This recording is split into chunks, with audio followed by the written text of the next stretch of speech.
Today's show is sponsored by the Electric Vehicle Association. Join up to support the electrification of transport and get the help you need to finance your own EV or clean energy future. And by the 8th Annual Chicago Chesed Fund Tesla raffle. Head to the link below and use the code TRANSPORTEVOLVED to get $25 off 2 tickets. The draw takes place on Labor Day. That's less than a month, so get your tickets today. And by Fully Charge Live USA. Come down to San Diego on September 10th and 11th to take part in the live extravaganza of EV fun. Get 15% off your tickets for this year's show by following the link below and using TE22 at checkout. Time is running out to get your tickets, so don't miss out because we'll be there along with some exclusive TE merch. Welcome back to TEN or Transport Evolved News. Thanks for tuning in and for clicking that subscribe bell. Before we get going today, I just want to thank everyone who we bumped into on our road trip across to Colorado while towing a friend's car behind our Ford F150 Lightning.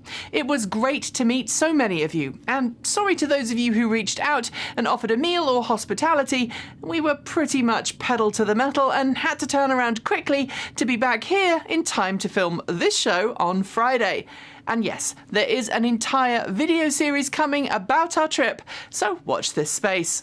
Our first story is a little apropos given our road trip this week, the reliability of US charging networks for EVs. And thanks to a new survey by J.D. Power, what we all knew is official. Tesla comes out top when it comes to charging network customer satisfaction. Scoring charging networks out of a total of 1,000 possible points, J.D. Power scored both Level 2 public charging networks and rapid charging networks. While most DC networks scored similarly to the previous year, Level 2 networks showed a marked drop in reliability, with 1 in 5 EV owners reporting that they did not charge their car after visiting a Level 2 charging site because it was broken. Tesla came out top for DC and Level 2 charging reliability, with the supercharger network scoring 739. ChargePoint came second, with Electrify America and EVgo struggling behind. Rivian published its second quarter figures at the tail end of last week, and as expected, it posted some sizable losses as it ramps up production of its electric vehicles. In terms of production, Rivian said it produced 4,401 vehicles, 72% more than the 2,553 it made in Q1. Deliveries were also up by 264%, growing from 1,227 in the first quarter to 4,467 in the second. While growing operating expenses crested $1 billion versus $580 million a year ago, Rivian's quarterly gross profit was minus $704 million, leaving it with an adjusted loss of $1.47 billion or $1.62 per share. Like Tesla before it, Rivian is finding growth costs money. It was 5 years ago when Tesla first unveiled the Tesla Semi, and this week it officially closed the order books for the same as it prepares to commence deliveries this year. At the same time as it ceased taking orders for the Tesla Semi, it published 3 short teaser videos and updated the truck's specifications, confirming that a choice of 300 and 500-mile battery packs will be available, stating that with a full 82,000 pounds on board, 37.2 metric tons, the Tesla Semi will average under 2 kilowatt-hours per mile, 124 kilowatt-hours per 100 kilometers. Tesla says the Semi will have 3 independent motors instead of the 4 originally promised, and charge to 70% in 30 minutes at a Tesla Semi charger. While Tesla has confirmed that it will begin deliveries to customers later this year, it's not clear how many trucks will be delivered. One of the identifying features of an all-American muscle car, aside from the low-slung design and huge amounts of power, is the throaty noise that emanates from its exhaust. Plenty of electric cars have come to market that offer muscle car-like performance and styling, but not the sound. This week, Dodge unveiled a concept that it thinks handles that concern. Enter the Dodge Charger Daytona SRT concept, an all-out muscle car that features an 800-volt battery pack and high-horsepower all-wheel drivetrain married to an electromechanical gearbox and paddle shifters.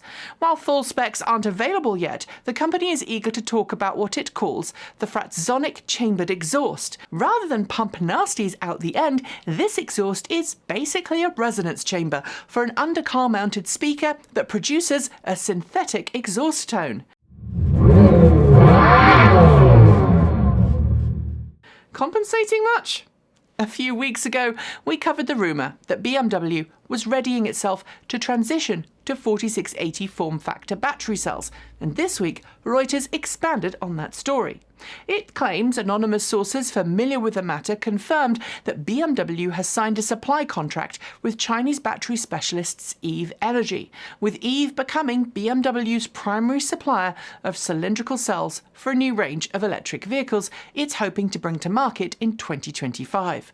While the majority of dedicated EV companies, Tesla, Rivian and Lucid to name a few, always preferred cylindrical cells in their vehicles, the majority of legacy automakers have, to date, stuck with pouch cells. But after multiple high-profile problems with pouch cells, often related to issues stemming from thermal management and production faults, cylindrical cells are becoming increasingly sought after.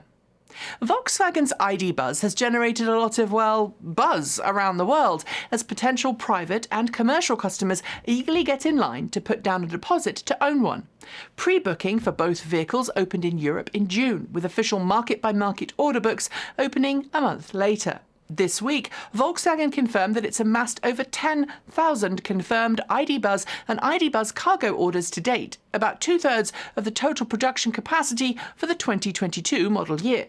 While order books have yet to open in North America, where it will only be available in long wheelbase configurations, only short wheelbase variants can be ordered in Europe right now, with a long wheelbase expected to follow shortly thereafter. Where are the orders the highest? Norwegian customers have made the most orders for ID Buzz to date, with Germany and then Benelux following. The US National Highway Traffic Safety Administration, or NHTSA for short, finally had its request to have full self-driving activated on one of its Model 3 test vehicles this week. Previously, the agency had not been invited to test the Beta full self-driving, despite high driver safety scores. But after a letter it sent to Tesla back in January went live this week online, Elon Musk said, "OK, we'll turn it on." In the same week, however, NHTSA sent an official request to Tesla to ask about the driver-facing camera that is found in all Model 3, Model Y and Model S and Model X made in the last 2 years. The US safety agency says it wants Tesla to answer questions laid out in a 9-page document by October 12th, with the questions reportedly focusing on how the cabin camera monitors and enforces driver attentiveness while autopilot and autopilot full self beta is in use. When we have more on this, we'll share. One of the key features of the Ford F-150 Lightning is the ability to power your home directly from your truck in the event of a power cut. That is, as long as you have the pretty expensive Ford Home Integration System.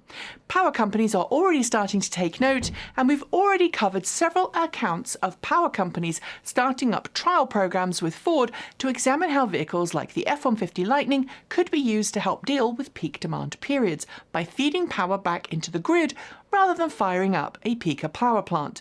This week, Duke Energy became the latest utility to work with Ford on just such a pilot program, with Duke Energy filing for approval with the North Carolina Utilities Commission to use the F-150 Lightning to carry out a demand response pilot project from 2023 onwards.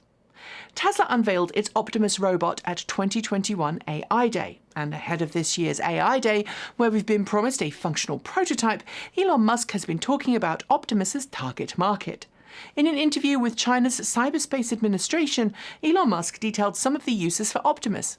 Talking candidly, he said that the bipedal form was essential if we want robots to adapt to the human world and to be capable of doing what we do, noting that his ultimate vision was that bots could carry out plenty of jobs outside of the industrial sector, such as taking care of domestic cleaning, garden maintenance, and caring for the elderly. He even suggested that within the decade, people would buy a Tesla bot as a birthday gift for their elderly parents. This gives me Bicentennial Man vibes mixed with a little iRobot and maybe a smidge of Gigolo Joe. I'm not sure if that's good or bad. As promised, Aptera has now unveiled its latest Aptera solar electric vehicle prototype, the Aptera Gamma. Externally, there have been a few tweaks here and there, with a new large centre-mounted light cluster that I'm going to assume exists due to US regulations for three-wheeled vehicles. There's also a new logo design on the front and, importantly, a charge port door modification that slides the license plate to one side rather than up to facilitate charging. Although for the first time, there's no Tesla connector, just a hole where a charge connector would go.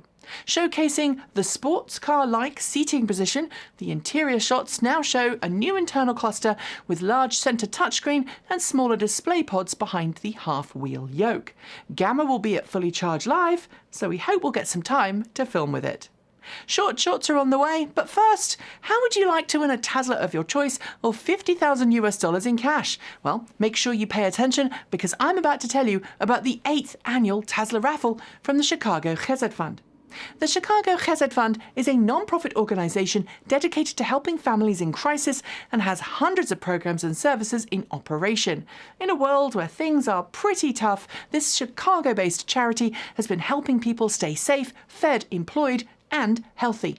We've been promoting the raffle now for many years on the channel, and we're super excited to be taking part again. So to find out more about the program or to buy tickets, head to ccfraffle.com, where you can get 2 tickets for $175 by using the promo code TransportEvolved. There's a total of 9,999 tickets available, and time is running out to get yours because the draw takes place on Labor Day. That's just over 2 weeks' time. And now it's time for short shorts. BMW's performance arm, the BMW M division, has begun testing a new M-badged variant of the i4.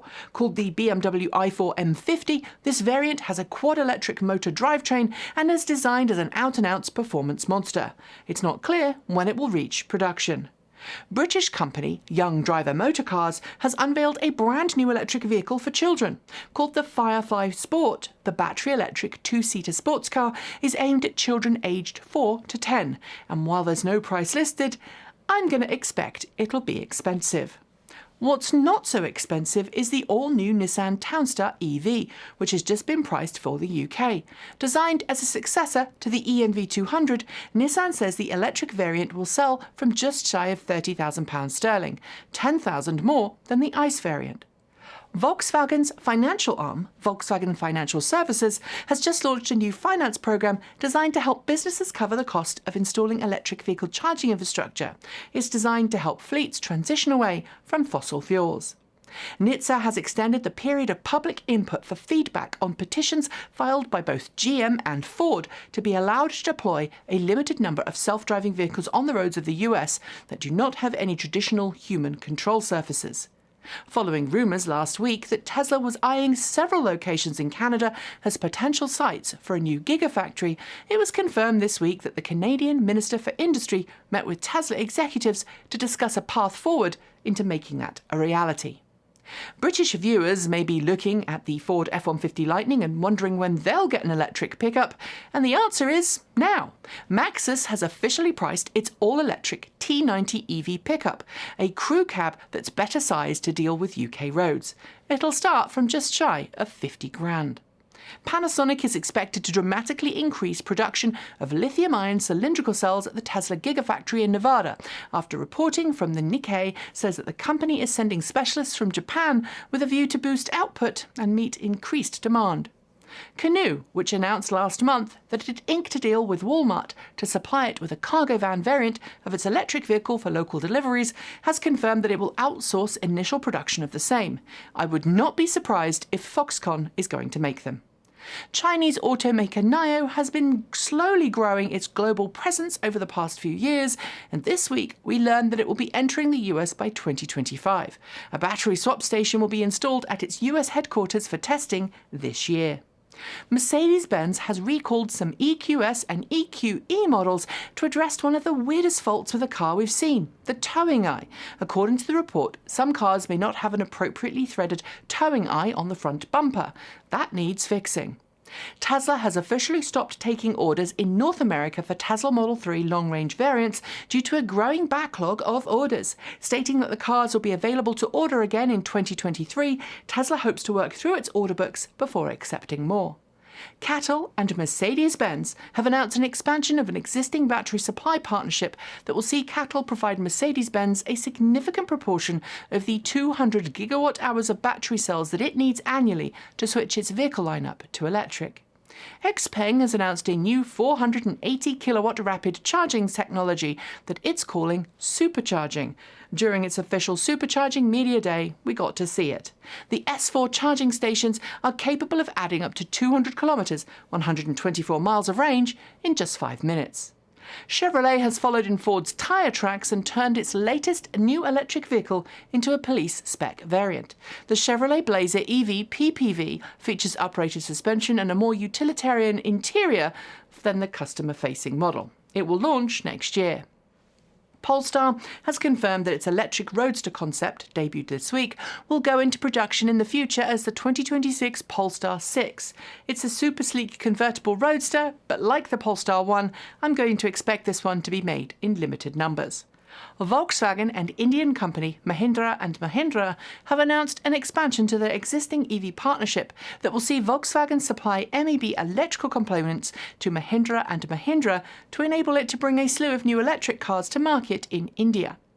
A court in Germany has decided that Tesla's supercharger network is technically illegal since there's no display on the units telling customers how much electricity has been dispensed. In Germany, this is a legal requirement under the nation's calibration laws.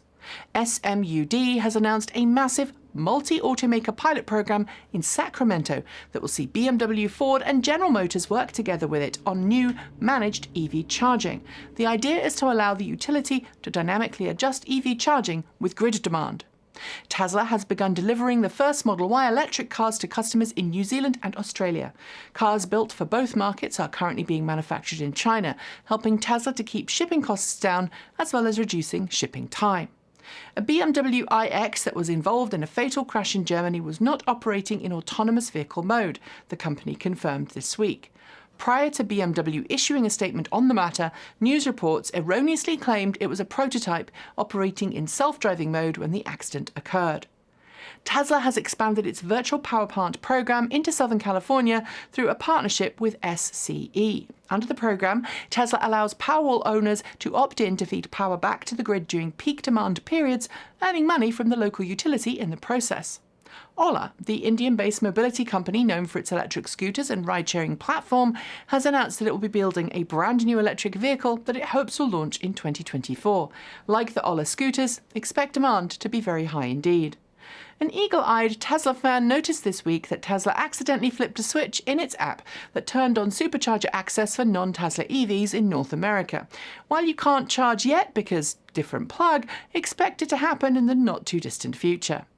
The CAtL lithium processing facility in Sichuan, China, has been forced to halt operations due to a massive drought in the region. This has, in turn, caused problems with the local power grid, thus meaning the facility cannot operate at its usual production volumes. After media reports claimed that David Searle, Tesla's head of legal, had left the company, Tesla made a comment on Twitter resorting the claim. Simply stating that the article was false, Tesla said that he had not left the company. Bloomberg had asked Tesla for confirmation prior to publishing the story, but Tesla had not responded. Acura has confirmed the nameplate for its next electric vehicle. The SUV, destined for production in 2024, will be called the Acura ZDX, and we're told there will be a performance variant wearing the Type S badge. Thanks to a just-launched concept, we may know some of its styling too. Rivian has announced that while the R1 series vehicles with ocean coast interiors have not been delivered yet, they will soon, but without the light wood option that it promised at launch. At the same time, Rivian announced its Explorer interior design package would be discontinued. As I hinted earlier, Acura has just revealed the Precision EV concept at the Monterey Car Week, calling its styling hint as to what we can expect from its first electric SUV, a car due in 2024. From our earlier story, we can now assume that this is the styling of the Acura ZDX. Mercedes-Benz has pushed a teaser image of two of the interiors of its upcoming EQE SUV. Calling them avant-garde designs, Benz says the display features a quote-unquote hyper-analog theme. We're not quite sure what that means, but it is heavy on displays.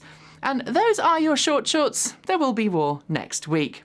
We're going to get to our final two stories in a moment, but first, a teaser for an upcoming review. What? Did you shoot this on a GoPro or a phone? I'm not editing this. This is beneath me.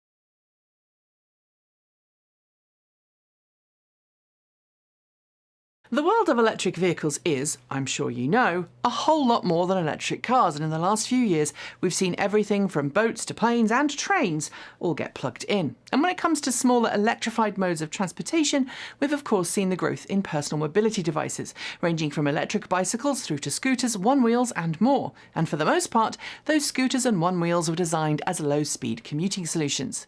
Except InMotion has just revealed its latest creation, the Challenger V13, a monstrous one-wheel with off-road tyres, 3 kWh battery pack and rugged design. The really astonishing thing is its claimed top speed though, 90 km per hour or 56 miles per hour, with a lift speed of 140 km per hour, 86 miles per hour. Its price is a cool $4,000. And finally, it's no secret that I and Kate Walton-Elliott both love classic cars, and a classic car converted to an EV is frankly another car saved from the scrap heap. And in the UK, where classic cars are far more common as daily drivers, the 2CV Drive Shop has just announced a brand new turnkey conversion of the iconic French 2CV van. Called the EV, the electric converted 2CV sticks to the original internal combustion engine origins of this iconic vehicle, offering a choice of battery packs starting at just 10 kWh for 60 miles, 96 kilometres of range per charge. And while you can spec a larger battery pack, the folks at the 2CV Drive Shop want to remind customers that for the UK at least, a smaller battery pack results in faster charging at home and more than enough range for most situations. Sadly though, the price, $40,000, is a little steep for the low-end specs. And on that note, we are done for the day. Before I go, a huge thank you to the Electric Vehicle Association for sponsoring today's show. They've been advocating for electric vehicles since 1967 and firmly believe that our future depends on us making the switch to clean, green electric cars today. The EVA can help you find someone near to you that can help you make the switch to electric. It can help you become an EV educator, and it can point you in the direction of monthly meetups for like-minded EV fans. And if you become a member, you'll gain access to a new clean energy and EV loan program set up between the EVA and the Colorado Clean Energy Credit Union, so find out more by heading to electricauto.org. And of course, thanks again to the 8th Annual Chicago Chesed Fund Tesla Raffle for sponsoring today's show. Head to the link below and use the code TRANSPORTEVOLVED to get $25 off 2 tickets. You have 2 weeks left to get some. Don't forget to hit subscribe and the bell for this channel and our second channel, Transport Evolved Take 2. And if you're not already a channel member or a Patreon supporter, please consider becoming one. Or you can in fact send us a tip through Ko-fi or check out our cool swag store. And if you liked what you saw today, why not consider adding a super thanks to your comment? It is super easy to do and helps our channel grow. I'll be back this time next week for another news roundup, but as always, there will be plenty of content for you to enjoy from the channel during the week. And if you like things off the beaten track, just head over to Transport Evolved Take 2 for our Sunday Musing, which is about charging station reliability, and our Chicken and Garden update, which is now its own thing. Whatever you enjoy next, I hope your weekend is a great one, and as always, keep evolving.